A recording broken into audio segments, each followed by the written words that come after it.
മദീനക്ക് ഒരു പവിത്രത ഉണ്ട്. എന്താ മദീനന്റെ പവിത്രത?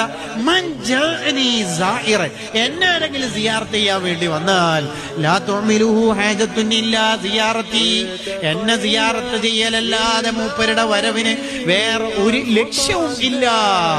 ഈ മദീനയിലുള്ള ഒരാളെയും കുറ്റം പറയാൻ പാടില്ല. അത് വലിയ അപകടമാണ്. മദീനയിൽ നിന്ന് എന്തെങ്കിലും ഒരു അപകടം വന്നു പോയാൽ, ഒരു കള്ളുകുടി ഉണ്ടായാൽ കള്ളുകുടിന്റെ ഹറാമേ ഉണ്ടാവുള്ളൂ.